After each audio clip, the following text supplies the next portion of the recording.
പ്രിയപ്പെട്ട പ്രേക്ഷകരെ, reporter breaking. Idukki NDAയിൽ മത്സരിക്കാൻ ആളില്ല. ഇടുക്കിയില് BJPക്ക് മത്സരിക്കാനേ ആളില്ല പലയിടത്തും. ഇടുക്കി നോർത്തിൽ 51 സീറ്റിലാണ് സ്ഥാനാർത്ഥികളില്ലാത്തത്. സൗത്ത് ജില്ലയിൽ 136 ഇടത്തും മത്സരിക്കാൻ ആളില്ല.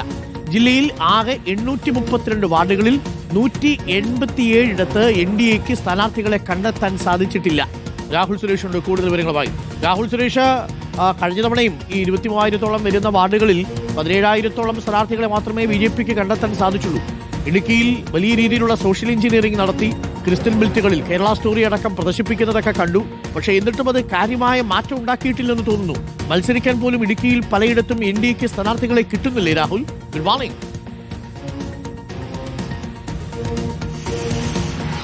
Good morning Arun. ഇടുക്കിയിലെ കോൺഗ്രസിലാണെങ്കിൽ അടിയോടടിയാണ്. മത്സരിക്കാൻ കുറേയധികം ആളുകളുണ്ട്. മത്സരിക്കാൻ സീറ്റ് കിട്ടാത്തതുകൊണ്ട് കോൺഗ്രസിൽ പലരും വിമതരായി തന്നെ മത്സരിക്കുകയാണ്. എന്നാൽ അതേസമയം തന്നെയാണ് NDAയിൽ കൃത്യമായ വാർഡുകളിൽ മത്സരിക്കാൻ പോലും ആളില്ല എന്ന കണക്കുകൾ കൂടി പുറത്തു വരുന്നത്. ഇന്നലെ ആയിരുന്നു നാമനിർദ്ദേശ പത്രിക പിൻവലിക്കേണ്ട അവസാന ദിവസം. അത് കഴിഞ്ഞ ശേഷമാണ് ഇടുക്കിയിലെ ചിത്രം തെളിയുന്നത്. അതിന്റെ കണക്കുകളിലേക്ക് നമുക്ക് പോവാം. BJPയുടെ ഇടുക്കി നോർത്ത് ജില്ലയിൽ 24 പഞ്ചായത്തുകളാണ് ആകെയുള്ളത്. അതിൽ 369 വാർഡുകളുണ്ട്.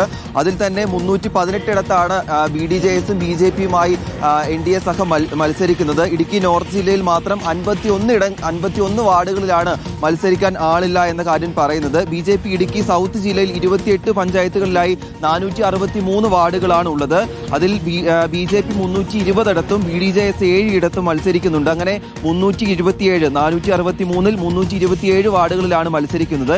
ഇടുക്കി സൗത്തിൽ മാത്രം 136 ഇടങ്ങളിൽ NDAക്ക് സ്ഥാനാർത്ഥികളില്ല എന്നാണ് എടുത്തു പറയേണ്ട കാര്യം. ജില്ലയിൽ ആകെ 832 വാർഡുകളാണുള്ളത്. 187 ഇടങ്ങളിൽ മത്സരിക്കാൻ ആളില്ല എന്ന് പറയുന്നു. ഒരു കാര്യം ഓർക്കണം, അടുത്ത നിയമസഭാ തെരഞ്ഞെടുപ്പിൽ കേരളം ഭരിക്കുമെന്ന അവകാശവാദം ഉന്നയിക്കുന്ന ഒരു പാർട്ടി കൂടിയാണ് NDA. ആ സ്ഥാനത്താണ് അതിന് തൊട്ടു മുമ്പ് നടക്കാൻ പോകുന്ന തദ്ദേശ തെരഞ്ഞെടുപ്പിൽ പലയിടങ്ങളിലും മത്സരിക്കാൻ ആളില്ല എന്ന കാര്യം മനസ്സിലാക്കുന്നത്.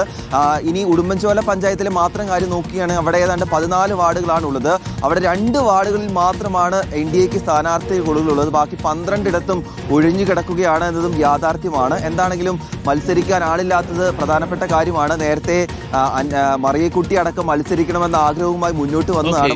മറിയക്കുട്ടിക്ക് മത്സരിക്കാൻ സീറ്റ് കൊടുത്തിട്ടില്ല എന്നതും ഈ ഘട്ടത്തിൽ എടുത്തു പറയേണ്ടതാണ്. പലരും മത്സരിക്കാൻ ആഗ്രഹമുണ്ടെങ്കിലും ഈ പ്രാദേശിക നേതൃത്വത്തിന്റെയൊക്കെ എതിർപ്പ് നിലവിൽ നിലനിൽക്കുന്നുണ്ട്. അതും ഒരു പ്രശ്നമായി മാറുന്നുണ്ടായിരുന്നു. ഓക്കെ, അപ്പോൾ പ്രേക്ഷകരെ, കാര്യങ്ങൾ കുറച്ച് ബുദ്ധിമുട്ടാണ്. 187 ഇടങ്ങളിൽ NDAക്ക് BJP സഖ്യത്തിൽ മത്സരിക്കാൻ സ്ഥാനാർത്ഥികളെ കിട്ടുന്നില്ല. അതേസമയം കോൺഗ്രസിലാണെങ്കിൽ സ്ഥാനാർത്ഥികളെ കൊണ്ട് ഇരിക്കപ്പുറതിയില്ല എന്നുള്ളതാണ്.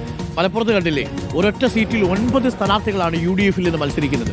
ഇവിടെ BJPയുടെ കാര്യം നോക്കൂ, മത്സരിക്കാൻ തന്നെ സ്ഥാനാർത്ഥികളെ കിട്ടാത്ത അവസ്ഥയുണ്ടാവുന്നുണ്ട്. അപ്പോൾ കേരളത്തിൽ BJPയുടെ വളർച്ച എന്നുള്ളത് നമുക്കറിയാം. ഈ തെരഞ്ഞെടുപ്പിന് ശേഷം ഒരു 20-21% വർദ്ധിപ്പിക്കാനുള്ളൊരു വലിയ പ്രതീക്ഷയിലാണ് BJP ഇരിക്കുന്നത്. പക്ഷെ മത്സരിക്കാൻ സ്ഥാനാർത്ഥികൾ പോലും ഇല്ലാത്ത അവസ്ഥയിലാണ് BJP ഇപ്പോഴും നിൽക്കുന്നത് പലയിടത്തും. എല്ലായിടങ്ങളിലും അങ്ങനെയല്ല. ഇതിൽ MD രമേശ് പറഞ്ഞത് കഴിഞ്ഞ തവണത്തേക്കാൾ കൂടുതൽ വാർഡുകളിൽ ഇക്കുറി മത്സരിക്കുന്നുണ്ട് എന്നാണ്. എന്നാലും BJPക്ക് ബാലികേറ മലയായി ഇടുക്കിയിലെ പലയിടങ്ങളുമുണ്ട്. 187 വാർഡുകളിൽ BJPക്ക് സ്ഥാനാർത്ഥികളെ കിട്ടിയിട്ടില്ല.